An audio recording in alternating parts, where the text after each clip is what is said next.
네, 안녕하십니까. 한국사 능력검정시험 고급과정 강의를 진행할 박용선입니다. 앞으로 여러분과 같이 기본이론 강의, 기출문제 강의, 그리고 이제 모의고사 강의를 통해서 한국사 고급과정의 마스터를 담당을 하게 될 겁니다. 약 60여 강의에 걸쳐가지고 진행을 할 건데요. 일단 시작에 여러분들이 한국사의 흐름이 어떻게 진행이 됐는가, 앞으로 공부해야 될 부분에 대한 오늘 이 시간에는 뼈대를 한번 세우는 시간을 갖고요.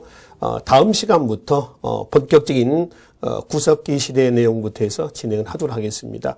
한국사 그러면 일단 좀 외워야 되는 부분으로 알고 계시는데요. 외우지 마시고요. 흐름만 정리하시면 되겠습니다. 실제 한국사 능력검정시험, 줄여서 역시라고 합니다. 역시 한국사 능력검정시험에서 역사할 때 역자고요. 그리고 이제 시험할 때 시자입니다. 역시라고 줄여서 이제 일하는데요. 역시 고급과정에서의 시험은 주관식 문제라든가 또 뭐 외워서 우리가 뭐 꼭 정리해야 될 그런 문제라기보다는 흐름을 정리하면 풀 수 있는 문제들이거든요. 따라서 여러분들이 앞으로 한국사 공부를 쉽게 접근하시기 위한 방법 중에 하나는 자꾸 정독보다는 자꾸 반복해서 보는 다독의 학습을 통해서 한국사를 마무리하셨으면 좋겠습니다. 자, 그러면은 한국사에 대한 뼈대를 한번 세워보죠, 이 시간에. 그리고 정리를 하도록 하겠습니다. 개관 좀 살펴보고 넘어가도록 하겠습니다. 시작은 구석기 시대 때부터 진행이 될 겁니다. 구석기 시대가 시기적으로 보면은 약 한 70만 년 전부터 진행이 돼요. 70만 년 전. 보통 이 구석기, 중석기, 신석기 하는 부분들에 대한 문제는 거의 서비스 문제죠. 제 1번 문제가 구석기 아니면 신석기입니다. 항상 출제되는 부분이고요. 어려운 문제는 아닙니다. 유물을 제시하고 이 유물이 어느 시대 때 유물인가. 그리고 이제 그 유물에 제시하고 그 유물에 대한 그 시기에 대한 선지가 이제 오지선지로 나오게 있습니다. 그러니까 시대의 특징만 정리하시면 됩니다. 구석기 시대는 지금으로부터 약 한 70만 년 전. 에서 이제 구석기 다음에 중석기로 갑니다. 중석기는 지금으로부터 한 1만 년 전 정도예요. 1만 년 전. 1만 년 전후 정도로 보시면 됩니다. 전후. 그러니까 구석기, 신석기로 넘어가는 겹치는 부분이 있습니다. 그게 약 한 2000년 정도 된다라고 생각하시면 돼요. 그래서 2000년 정도의 그 기간이 중석기라고 보시고요. 그 다음에 어디로 가냐면은 신석기로 갑니다. 이 신석기는 1만 년 전이 되겠습니다. 1만 년 전. 그래서 통상 이제 중석기에 관련된 부분은 고급 시험 문제에서는 거의 출제가 안 됐습니다. 앞으로 출제가 될 수 있는 여지가 있다는 그런 또 역설적인 의미로 이해를 하시면 되겠습니다. 어려운 내용은 아니니까요. 흐름을 정리 좀 해봅시다. 자, 여기까지는 계급이 나오지 않습니다. 계급이 없죠. 여기는 평등 공동체 사회다라고 보시면 되겠습니다. 평등사회요. 계급은 언제 나온다고 그러죠? 금속기가 사용이 되면서 계급이 나옵니다. 그 금속기는 청동기가 먼저 우리나라에 들어오느냐 아니면은 철기가 우리나라에 먼저 들어오느냐. 청동과 철기는 자생적인 게 아니었거든요. 그렇죠? 청동이 먼저 들어옵니다. 그 시기가 언제냐 하면은 기원전 20세기예요. 자, 여기서 청동기가 들어오면서 평등사회는 깨집니다. 계급 사회로 이제 넘어가는 거죠. 지배와 피지배의 계급이 나온다라고 하는 거죠. 계급 사회로 가죠. 들어온 시기는 언제라고 했어요? BC, 기원전입니다. 기원전 20세기, 약 2000년 전후. 주약은 우리나라 청동기는 중국 계통의 청동이 아니라 북방 계통의 청동이에요. 그러니까 북쪽에서 내려오는 겁니다.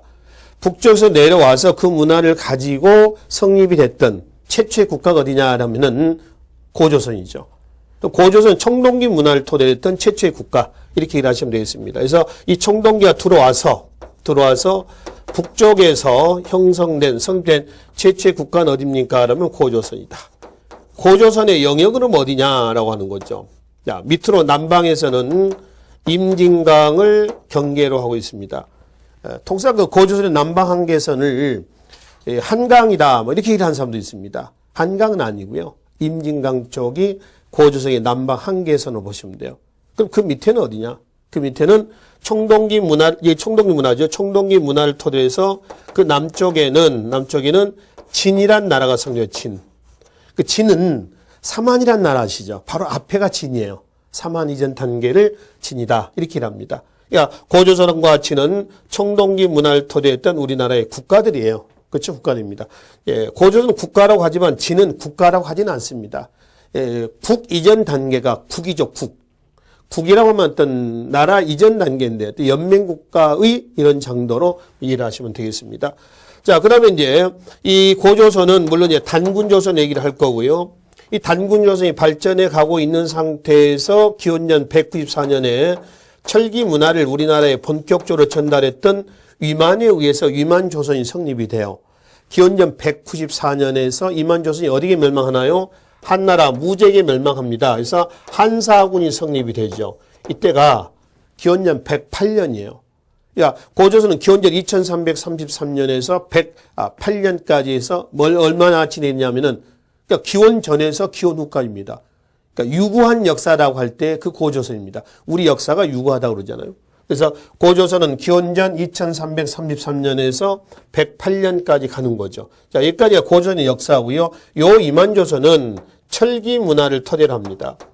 예, 청동기는 북방계통의 청동기라고 그랬고요. 철기는 중국에서 들어온 철기입니다. 이게 언제 들어왔냐면 기원전 5세기를 전후로 해가지고 들어오는데 위만 이전에 중국의 전국시대 혼란기 때 유이민들이 내려옵니다. 이 유이민들에 의해서 철기가 소개가 돼요. 그 이제 본격적인 철기는 2차 이주민들이 내려온단 말이에요. 그 2차 이주민들에 의해서 철기가 본격적으로 전달했는데 그 2차 이주민이 누구냐 하면은 위만이 됩니다. 위만이 되죠. 그 위만에 의해서 본격적인 철기가 들어왔고 철기 문화를 토대로 해서 발전해 가다가 한나라 무제의 침략을 받아요. 그래서 108년에 기원년 무너지면서 왕검성이 함락이 되면서 고조선 땅에 한나라의 4개 낙랑, 진번, 임둔, 현도군에서 한사군이 성립이 됩니다. 아셨죠? 자, 여기까지가 이제 고조선의 역사가 되는 겁니다. 물론 그 당시 고조선의 국호는 그냥 조선입니다. 조선. 우리가 이제 뒤에 15세기 이성계 조선과 혼동하지 마시라라는 의미에서 고자 또는 여기서 단군과 이만조선을 혼동하지 마시라는 의미에서 뭐 단군조선 또는 이만조선 이렇게 이제 명명을 하는 것 뿐이에요. 아셨죠? 그러면 이제 철기 이후에는 어디로 가냐? 철기 문화를 토대로 해가지고 바로 여러 나라가 만들어집니다. 나라가 여러 개니까 여러 나라로지 다른 의미는 없어요. 아셨죠? 그 여러 나라는 시기적으로 보면 서력, 기원, 전후입니다. 그 서력, 기원, 전후다 그러면 어디냐면은 AD, BC, AD 경계 정도.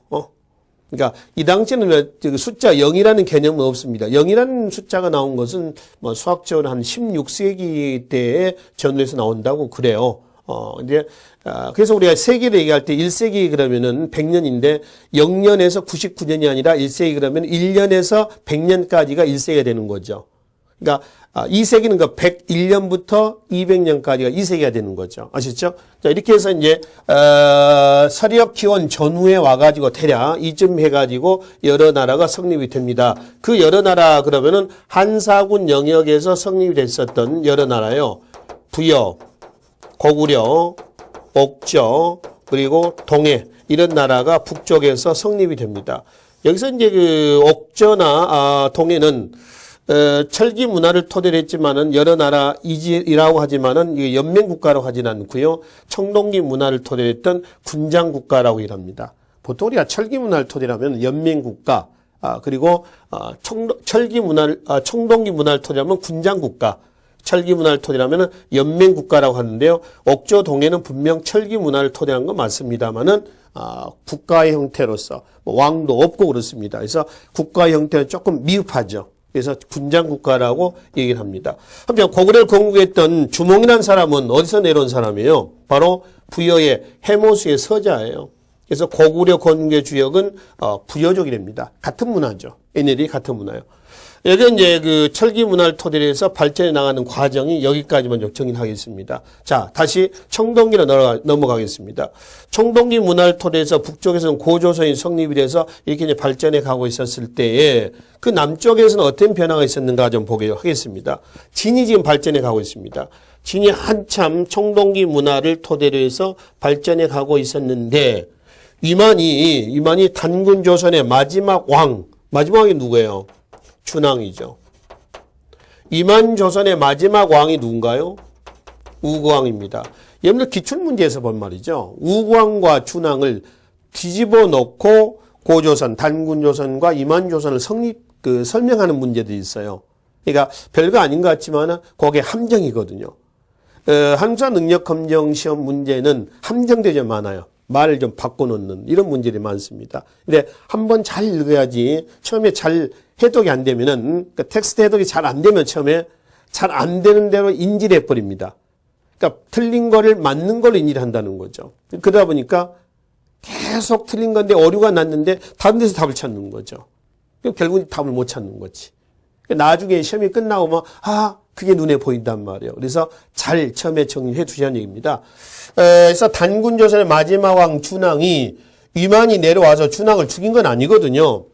준왕이 위만을 포용을 했습니다. 근데 위만이 세력을 키워서 청동기 문화를 토대했던 준왕을 밀어내죠. 이건 철기 문화를 토대로 하지 않습니까? 그래서 준왕은 무리 1000여 명을 데리고 어디로 내왔냐면은 바로 한강 쪽으로 내려왔답니다. 한강 쪽으로 내려와서 나라를 하나 건국했다는데 그 나라를 뭐라 하냐면 한이라고 했답니다. 한. 근데 이 한이 몇 개가 나오냐 그러면은 3개가 나오잖아요. 마한, 진한, 그리고 변한. 그래서 3한이 나와요. 그러니까 한이 3개에서 우리가 이제 3한이라고 하지 그 당시에는 뭐 3한이라는 나라는 없어요. 3한이라는 공식 국호를 갖고 있는 나라가 어디 있어요? 그냥 한입니다. 이만조선, 단군조선, 고조선이라는 국호를 가진 나라가 있나요? 없죠. 그냥 조선입니다. 아시죠? 조선이요. 그럼 한이라는 나라는 결국 준왕이 내려올 때는 철기 문화를 가지고 내려오죠. 토착인들은 토착인들은 어떤 문화예요? 바로 청동기 문화입니다. 그러니까 결국 굴러온 돌이 박힌 돌 빼낸 겁니다. 굴러온 돌이 정치를 하고요. 박힌 돌은 뭘 하는 거죠? 제사를 지냅니다. 그래서 재정일치, 재정분리. 사마는 재정분리가 되는 거죠. 정치 형태는 재정분리 이전 단계가 재정일치입니다. 그러니까 고조선 같은 경우는 재정 뭐라고 그래요? 일치라고 그래요. 재정일치. 무당이 정치를 같이 하는 겁니다. 그러니까 좀 원시적인 나라죠. 근데 사회가 발전하고 과학이 발달하면서 원시적인 무당 가지고는 말빨이 안 먹히는 거죠. 그러니까 불교 수용도 그런 배경이거든요. 그래서 재정일치 단계에서 그다음 뭘로? 재정분리 단계로 발전하는 겁니다. 아시죠? 그럼 이제 마한진한편할 때 마한진한편하는 하나의 독자적인 나라는 아니고요. 마한이라는 나라는 목지국을 중심으로 해서 54개 나라입니다. 54개 중에서 가장 중심이 목지국. 진화는 사로국이죠. 사로국을 중심으로 해서 12개 나라입니다. 그 12개 나라 중에서 가장 중심은 사로국. 그 다음에 변화는 구야국이죠. 구야국을 중심으로 해서 12개 나라입니다. 그 12개 나라 중에 중심은 어디? 구야국. 구야는 가야라고도 관계없습니다. 또는 가라라고도 관계없습니다. 가야, 가라, 구야 다 같은 나라예요. 같은 명칭이에요. 아시겠죠? 자, 그럼 이제 78개 나라가 있습니다. 실제로 임진강 밑에 78개 나라가 과연 존재하느냐 이거거든요. 이 밑에 78개 나라가 존재했어요. 더 많았는지도 모릅니다. 근데 여기에 관련된 기록은 우리나라 기록이 아니잖아요. 삼국지 위서동의전입니다. 중국 기록이에요. 그래서 우리나라 기록이 아니기 때문에 확인 안 됩니다만 하여튼 기록은 이렇다라고 하는 겁니다. 그럼 이 78개 나라는 국가하고는 달라요. 국가는 온전한 정치 조직을 갖고 있는 거고 국은 그 이전 단계입니다. 그러니까 좀 초보적인 단계고요. 정치 형태도. 영토도 나라. 오늘날에 뭐 이런 영토 국가의 개념은 아니고요. 이때는 지금 단위로 한다면 군이 있죠. 지방의 군. 행정구역에 무슨 어디 도 무슨 군, 읍, 면 이렇게 나가지 않습니까? 영토가 군 정도의 영토로 보시면 돼요. 군 정도 영토다. 그러면 78개 중에서 가장 우두머리는 어디냐? 굳이 그러면은 목지국이다. 지금의 충청도, 직산, 대전, 이쪽 부근으로 우리가 추정을 하고 있습니다. 목지국이다. 그래서 부여, 고구려, 옥조, 동해, 삼한에서 보다 나라가 여러 개에서 여러 나라라고 그러지 다른 의미는 없어요. 아시겠죠? 여러 나라다. 여러 나라는 어떤 문화를 토대로 한다? 철기 문화를 토대로 한다. 이렇게 이제 보시면 되겠습니다. 자, 그러면 이 여러 나라는 어떻게 발전해 가느냐 이렇죠. 북쪽에서는요, 이 고구려를 중심으로 해가지고 세력이 통폐합이 됩니다. 그래서 이 고구려를 중심으로 해서 제일 먼저 어디가? 옥저가 2세기 태조왕대 때 동해가 마지막 고구려 5세기 광개토왕대 때, 그리고 부여는 5세기 말 문자왕대 때 고구려 평합이 돼요. 그러니까 북쪽에서는 고구려를 중심으로 해서 세력이 통폐합이 됐습니다. 그러니까 옥조, 동해, 부여는 고대국가로 성장하지 못했던 거죠. 아셨죠? 그럼 남쪽은 어떻게 했냐, 남쪽은. 목지구를 중심으로 해가지고 발전해 가고 있었는데, 부여의 해모수에 서져 있던 주몽이 졸본에서 고구려를 건국했습니다. 근데 졸본으로 내려올 때 주몽은 부인이 있었어요. 예씨라고 하는 여인이 있었는데 고구려 건국 설화에 본 말이죠. 그 예씨가 임신 중이었습니다. 근데 고구려 부여에서 그 졸본으로 내려와서 주몽이 단독 남한하는 거죠. 그래서 졸본에서 고구려를 건국했습니다. 건국한 이후에 주몽은 재혼을 합니다. 소선어라고 하는 여인과 혼인해서 거기서 비류와 원조를 낳았어요. 근데 이전 부인에게 낳았던 아들이 유리야, 유리. 그 유리가 이제 아버지를 찾아 내려오자 비류와 원조가 신변의 위협을 느껴요. 그래서 한강 쪽 내려옵니다. 자, 내려와가지고 바로 10명의 신하를 데리고 왔다. 그래서 처음에는 국호를 십제라고 했답니다. 십제. 십제가 건국됐었을 때 이미 목지국이 있었어요.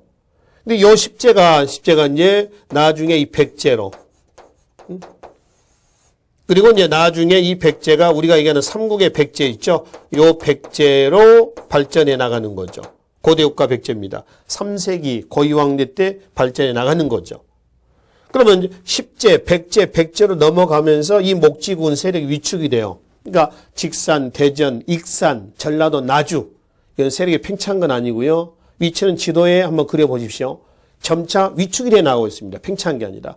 그러다가 결국 목지국이 이 백제에게 4세기 근초광대 때 완전히 병합이 돼요. 근초광 그러면은 많이 출제되는 왕이죠. 주로 많이 출제되는 왕들이 있습니다만 그건 우리가 내용에 가서 보도록 합시다. 그럼 이제 지난해 사로국은 신라로 성장합니다. 그리고 구야군 가야라고 그랬잖아. 6개 가야가 또 있습니다. 더 디테일하게 들어가보면요. 그 6개 가야 중에 전기 가야가 금광가야, 후기 가야가 대가야예요. 마지막 대가야가 562년 신라 진흥왕대 때에 신라의 병합이 되면서 가야는 고대국가로 성장하지 못했습니다. 자, 이런 여러 나라가 이런 과정을 거쳐서 고구려, 백제, 신라. 그래서 뭘 온다는 거죠? 바로 고대국가로 발전합니다. 삼국이라고 그래야 하죠. 삼국. 고대국가.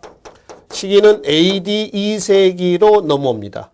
이 2세기 기점은 고구려를 기점으로 합니다. 태조왕. 3세기 고이왕, 신라 4세기 내무랑 이렇게 해서 이제 삼국이 형성이 됐어요. 그래서 삼국 이후의 관계는 이제 삼국 통일 과정으로 넘어갑니다. 요 신라가 삼국을 통일해서 통일신라로. 통일 과정은 이제 나당연합, 그리고 나당연합군에 의한 제일 먼저 백제 660년 어디죠? 사비상 함락이고. 다시 나당연합군에 의해서 고구려 평양성 함락입니다. 668년. 그리고 676년에 나당 전쟁에서 당을 몰아냅니다. 매소성, 기벌포 전투 있죠. 삼국 통일 과정은 시대 순으로 많이 출제가 되지 않습니까? 그래서 676년을 끝으로 해서 영토 어디서 어디까지? 평양, 대동강에서 원산만까지 해서 이남의 신라 영토, 통일신라가 형성이 돼요. 그 이북은 어떻게 했냐? 그 이북은 옛날 고구려 땅이죠. 고구려 땅에서는 고구려의 장수였던 대조영이 698년에 어디를 공부하죠? 발해를 공부를 합니다. 국호는 처음엔 진이었어요. 진에서 713년에 국호를 뭘 고치죠? 발해로 고쳐요. 그러니까 발해 건국의 주역은 누구예요? 고구려죠. 고구려 건국의 주역은 부여입니다. 그러니까 부여, 고구려, 발해는 같은 족속이에요. 또 하나 부여, 고구려, 백제도 같은 족속입니다. 그렇죠? 그러니까 왜 그 증거를 찾아보자 내용에서 보기로 하겠습니다. 일단 흐름을 이렇게 정리하시고요. 그래서 고대국가 이후에 발해하고 통일신라의 관계를 우리는 뭐라 하냐면은 18세기 유득공의 발해고에 보면 뭐라고 나와 있죠? 남북국 시대.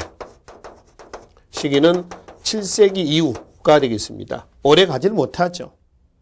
발해가 698년에 건국돼서 926년에 멸망하거든요. 그렇죠? 신라는 120년 정도의 안정기를 거칩니다. 그리고 나서 나중에 후삼구로 분열이 돼요. 일단 여기서는 이 칠판의 관계상 여기서 끊겠습니다. 끊고 요 이후 부분은 저쪽으로 다시 돌아가서 정리를 한번 해보죠. 그래서 일단 구석기 시대에서 말이죠. 여러분들이 구석기에서 신라 삼국통일 이후에 남북국 시대 때까지의 전개 과정을 여기까지 이렇게 이제 정리 좀 하시고요. 그리고 이어서 좀 보기로 하겠습니다. 이쪽으로 넘어오실래요? 지금 남북국 시대부터 한번 볼까요? 남북국 시대. 네, 시기는 7세기라고 그랬습니다. 그래서 북쪽에는 발해가 있었고 남쪽에는 통일신라가 있었습니다. 통일신라의 남방 경계선 이제 대동강 원산만이라고 말씀을 드렸죠. 남북국 시대. 그 남북 시대 다음으로 발전해 나가는 과정을 봅시다. 신라가 삼국 통일 이후에 전제 왕권 체제 갖춰지면서 다양하게 발전해 나갔습니다. 정치, 경제, 사회, 문화 면에서 한 단계 업그레이드된 사회로 발전해 나가죠. 근데 9세기 이후에 가면은 9세기 말 위에 신라 사회의 골품여대의 모순으로 인해서 분열이 돼버려요. 그걸 우리는 후삼국 시대라고 하거든요. 그 후삼국 시대에 가장 먼저 어디가 나오냐 그러면 어디예요? 후백제하고요. 이게 900년. 누구죠? 견훤입니다. 어딘가요? 완산주죠. 완산주 지금 어디예요? 전주죠, 전주. 그래서 후백제가 건국됩니다. 떨어져 나가면서 이듬해에 후고구려가 건국이 돼요. 이거 어디에 하면은 901년입니다. 누구죠? 궁예입니다. 어디예요? 송악에서. 지금의 개성 땅이 되겠습니다. 자, 이렇게 해서 이제 후백제와 후고구려가 떨어져 나가면서 이전에 통일신라가 있을 거 아닙니까? 이 통일신라 땅에서 빠져나갔으니까 통일신라는 영토가 축소가 된 거죠. 위축이 된 거지. 그렇죠? 이 시기를 우리는 남북국 시대 이후에 뭐라고 그러죠? 후삼국 시대라고 그래요. 시기는 10세기 이후가 되겠습니다. 이제 10세기 이후. 한 30여 년 정도 진행이 된다라고 보시면 돼요. 자, 그러면은 후삼국의 상황은 어떻게 되냐? 그 다음에 궁예의 부하로 활동했었던 왕건이 궁예의 실정을 틈타서 918년에 홍유, 신순겸, 배현경 뭐 이런 사람들의 추대에 의해서 왕건을 추대를 하고요. 그리고 궁예를 쫓아냈습니다. 그리고 궁예는 이제 민중대에서 피살이 돼요. 그래서 918년에 고구려의 후계자다. 그래서 어디가 공되면 고려가 공됩니다. 그러니까 918년을 기점으로 본다면은 아직은 후백제하고 어디가 있어요? 통일신라가 있죠. 물론 이 후고구려의 국호가 계속 후고구려로 진행되는 것은 아니에요. 그렇죠? 나중에 후고구려는 국호를 뭘로 고쳐요? 마진으로 고치죠. 그리고 수도를 송악에서 어디로 옵니까? 철원으로 옮깁니다. 그리고 마진에서 다시 국호를 또 뭐로 고치죠? 태봉으로 바꿔요. 태봉. 이미 수도는 어디로 왔습니까? 송악에서 철원으로 왔습니다. 왜 수도로 옮기고 국호를 바꾸냐면은 토착 송악 세력을 의형제 관계를 맺었던 누구에게 넘겨주는 거예요? 왕건에게 넘겨주는 겁니다. 그리고 본인은 독자적 세력 확보를 해서 이쪽으로 옮긴 거죠. 근데 문제는 옮긴 이후에 궁예에 실정이 나왔다는 겁니다. 궁예 실정에 영향을 줬었던 사상 중에 하나가 미륵사상입니다. 자칭 내가 미륵이다 이렇게 하는 거죠. 그러면서 이제 자기의 처자식들이라든가 주변의 신하들 다 쳐내요. 전제화돼 나가는 거죠. 그러한 실정 속에서 쫓겨나는 거죠. 그래서 이제 고려가 건국됐단 말이에요. 그러면 후백제하고 통일신라는 어떻게 통합했느냐? 통일신라 마지막 56대 경순왕이 왕건에게 투항을 합니다. 이때가 935년입니다. 왕건은 큰딸 랑랑공주와 혼인을 시켜요. 그래서 경주 사신관의 자리에 임명을 합니다. 사신관 제도는 매우 중요한 내용입니다. 나중에 한번 보기로 하고요. 그리고 나서 이제 후백제는 왕위 계승 문제로 인해서 견훤이 아들 신검에게 김제 금산사로 쫓겨납니다. 유폐가 되죠. 그 신검은 이제 왕위를 물려주려고 했던 금강 이복 동생입니다. 금강을 죽여요. 그리고 신검이 왕위를 찬탈하죠. 935년에 신라가 항복한 그의 견훤이 탈출해서 왕건에게 항복을 합니다. 받아줍니다. 그래서 경기도 양주 땅을 시급으로 줘. 시급. 상보라고 하는 관직으로서 우대해주고 시급으로 준다는 양주 땅을 끌어들여요. 근데 신검은 끝까지 저항하거든요. 끝까지 저항했던 신검은 936년 경상도 선산 싸움, 선산 1, 2천 전투에서 결국 어떻게 됐어요? 고려군에서 무력으로 격파당했습니다. 자, 918년에 고려가 건국이 됐고요. 936년을 구태해서 분열된 후삼국이 완전히 병합이 됐습니다. 그래서 분열된 후삼국, 즉 고대사의 모순을 극복을 했었던 10세기 초 이후 고려 사회를 고대사의 모순을 극복한 한 단계 더 업그레이드된 사회, 고대 다음 단계죠. 뭐요? 중세로 가는 겁니다. 이 중세 시기는 10세기가 되겠죠. 10세기 초가 되겠습니다. 그래서 이제 고려부터 해서 중세 사회로 넘어가는 겁니다. 한편 발해는 그럼 어떻게 했냐는 얘기예요. 발해는 698년에 건국했던 발해는 북쪽에서 고구려의 전통을 계승하면서 계속 발전해 오다가 926년에 거란에게 멸망을 합니다. 거란족이 세운 나라 이름을 뭐라고 하죠? 요라고 하죠. 요. 고려가 건국됐었을 때도 발해는 존속하고 있었던 거예요. 그죠? 근데 발해가 멸망을 하자 그 유민들이 고려로 내려옵니다. 여러분들 받아줬을까요? 고려가 배척했을까요? 받아줍니다. 이건 아까 말씀드렸죠? 발해 건국의 주경 고구려라고 했습니다. 그렇죠? 고려는 어디의 후계자라고 했어요? 고구려의 후계자라고 했죠. 같은 족속이에요. 이걸 우리는 민족 융합 정책이다 이렇게 하는 거죠. 그렇죠? 그래서 이제 고려가 발해 유민을 흡수하는 것은 그러한 시책의 일환이고요. 그래서 북쪽의 고구려 고토는 현재 926년 이후에는 거란이 차지하고 있는 겁니다. 그럼 고려는 고구려 후계자로서 고구려 고토 회복을 위해서 북진 정책을 추진하는 거죠. 당연히 고려와 거란은 어떤 관계가 있어요? 대립 관계가 있지. 이게 나중에 세 번에 걸친 전쟁으로 나와요. 고려의 대관계에서 나옵니다. 그러한 거란이 1125년에 어디에게? 여진에게 멸망합니다. 여진족이 세운 나라 이름을 뭐라고 하죠? 금이라고 하죠. 금입니다. 그 여진이 1, 2, 3, 4년. 여기도 쉽네, 그지? 1, 2, 3, 4년에 몽골에게 멸망합니다. 몽골이 세운 나라 이름을 뭐라고 하죠? 원이라고 합니다. 그래서 거란, 여진, 몽골은 전부 북방민족입니다. 이 북방민족이라고 하는 것은 중국의 정통, 한족하고 구분을 좀 하시라는 건데요. 한족은 중국의 민족은 55개 민족입니다. 55개.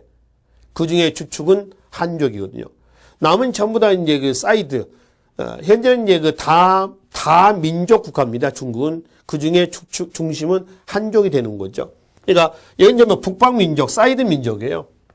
그리고 정통민족은 한족인데 고려가 건국이 된 이후에 중국은 송이 나오는데요. 송. 이 송이라고 한 나라는 북송과 남송으로 나눠져요. 북송, 남송인데 앞에 나온 송이 북송입니다. 그 송 이전은 어디냐? 중국을 보면요. 5대 10국이라고 하는 절도사이한 혼란기입니다. 이 5대 10국을 여기다가 집어넣는 얘기는 5대 10국 혼란기 때 우리나라가 혼란기예요. 어느 시기예요? 후삼국 시대거든요. 이 5대 10국의 혼란을 수습했던 나라가 어디냐면은 송이에요. 송. 우리나라의 후삼국을 통합했던 나라가 고려입니다. 중국도 송부터 중세라고 합니다. 아시죠? 5대 10국 이전의 중국은 어딘가요? 우리나라 통신라고 발해가 있었을 때 중국은 어딜까요? 당이죠, 당. 그죠? 그러니까 중국사하고 한국사는 항상 같이 간다. 이렇게 이제 보십시오. 아시겠죠? 그러면 이제 고려가 918년에 건국된 이후에 어디에 멸망하냐? 고려가 언제까지 가느냐면은 1392년까지 갑니다. 고조선의 후계자다 해서 이제 조선이 건국되는 시점까지 가는 거죠. 그러니까 약 500년 왕조가 진행이 되는 거예요. 그죠? 918년에서 1392년까지 고려 사회를 반으로 툭 칩시다. 기준은 1170년입니다. 고려 사회를 문벌 귀족 사회라고 그래요. 그 문벌 귀족 사회에 쐐기를 박은 사건을 무신정변이라고 얘기를 합니다. 그죠? 그러니까 무신정변을 기점으로 해서 고려 사회는 전기, 후기로 나눠져요. 고려 대관계를 보면은 11세기는 거란과 관계를 맺습니다. 12세기 때는 고려는 여진의 또 간섭을 받아요.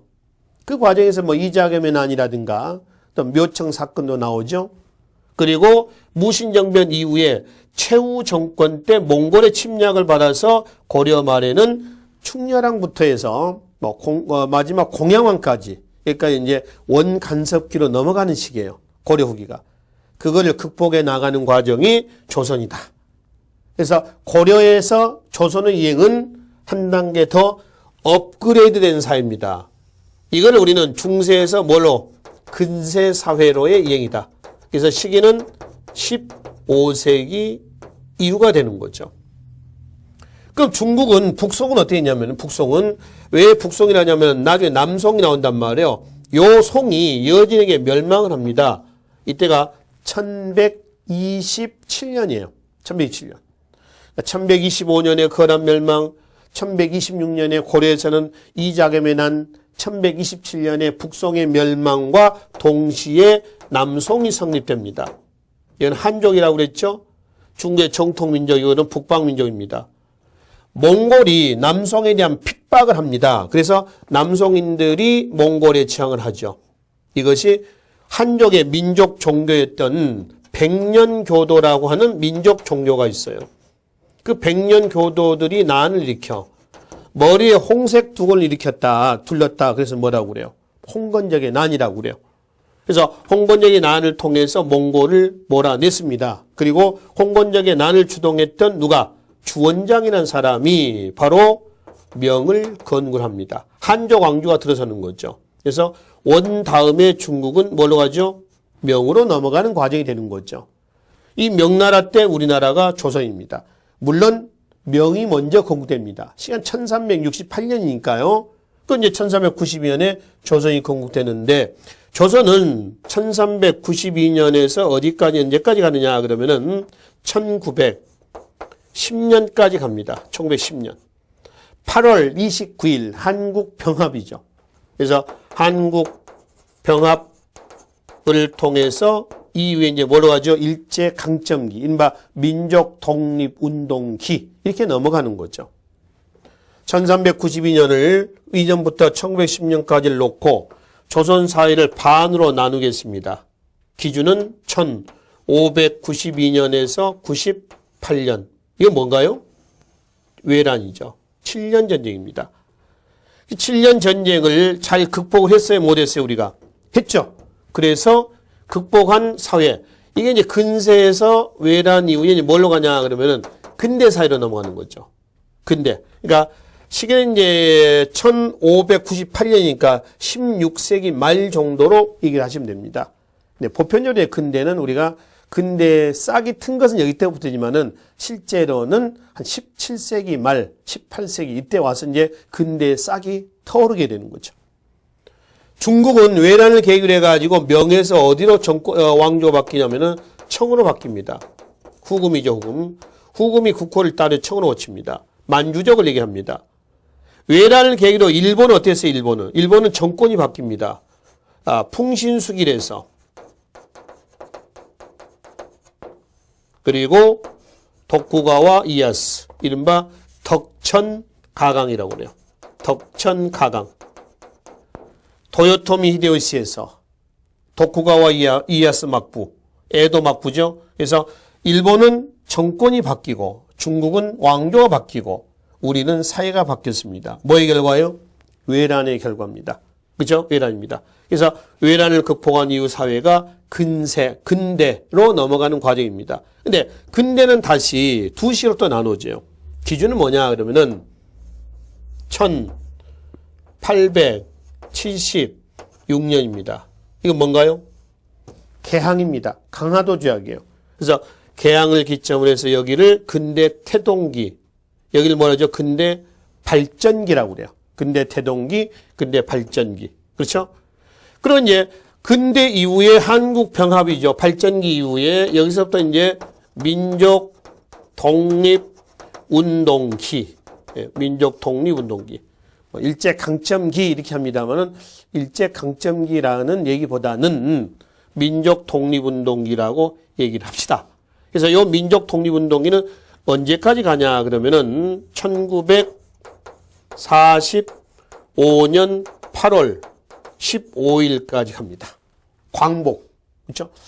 해방이란 얘기도 씁니다만은 해방이란 얘기보다는 앞으로 광복이라고 합시다. 광복은 자율성이 있는 거고요. 해방은 좀 타율적인 의미예요. 누구의 도움을 받아서 된 것처럼. 광복은 우리 스스로 쇠사슬을 끊는 겁니다. 광복같이. 약 35년 정도의 일제강점기, 이른바 민족 독립운동기를 거쳐서 바로 이제 대한민국 정부가 수립이 되고 그리고 어디까지 오는 거죠? 현대사까지 오는 겁니다. 그래서 광복, 여기서부터 이제 시기는 어디로 가냐 그러면은 현대사회로 넘어가는 거죠. 그러니까 현대사는 이제 어떻게 되냐 하면은 1900, 이어서 보겠습니다. 1948년 8월 15일 대한민국이 수립이 됐어요. 이 대한민국 정부가 수립이 된 이후에 초대 대통령 이승만이 1대, 2대, 3대까지 갑니다. 그 다음에 이제 4대가 누구냐면은 윤보선이죠. 윤보선 제2공화국입니다. 자, 여기가 1, 2, 3대, 윤보선 4대, 그죠? 윤보선 이후에 이제 누가 나오냐? 이거 장면 내각제 정부를 얘기합니다. 그 다음에 박정희가 나오죠. 박정희가 이제 5대, 6대, 7대, 8대, 9대 5번 해먹죠. 유신헌법 종식기까지입니다. 그리고 이제 과도기 최규하 대통령이 나왔고요. 그 다음에 10대 대통령을 역임합니다. 그리고 최규하 다음에 누가 나오죠? 신군부 등장하죠. 전두환, 그 다음에 노태우 이렇게 넘어가죠. 전두환 11대, 12대 대통령입니다. 통일주체 국민회의에서 11대, 그리고 이제 다시 헌법 개헌에서 12대. 예? 그리고 노태우 개헌된 헌법에 의해서 이제 연장해서 노태우가 당선했습니다. 이건 이제 그 87년 시험에도 많이 나오는 6월 항쟁의 결과 마지막 구체헌법 개헌이에요. 그렇죠? 그래서 5년 단임제, 직선제. 지금 현재 헌법입니다. 그래서 노태우. 그 다음에 김영삼. 그리고 김영삼 14대 대통령이 되는 거죠. 그 이제 최초에 이제 정권 교체가 됐습니다. 김대중 15대 대통령이 되고요. 그 다음에 김대중 이후에 노무현 대통령에서 몇 대요? 16대. 그렇죠? 16대. 그 다음에 노무현 다음에 17대 이명박, 18대 박근혜에서 여기까지 넘어갑니다. 이게 지금 한국사의 구석기시에서 이제 현대사까지 과정이다라고 보시면 됩니다. 지금 이 강의는 여러분들이 앞으로 이제 저랑 같이 한국사 능력검정시험 고급과정을 정리하시기 전에 여러분들이 우선 기본적인 뼈대를 좀 세우는 작업을 통해서 여기다 이제 살을 붙여 나가는 과정이 다음 강의부터 진행되는 강의다라고 하는 것을 말씀을 드리고요.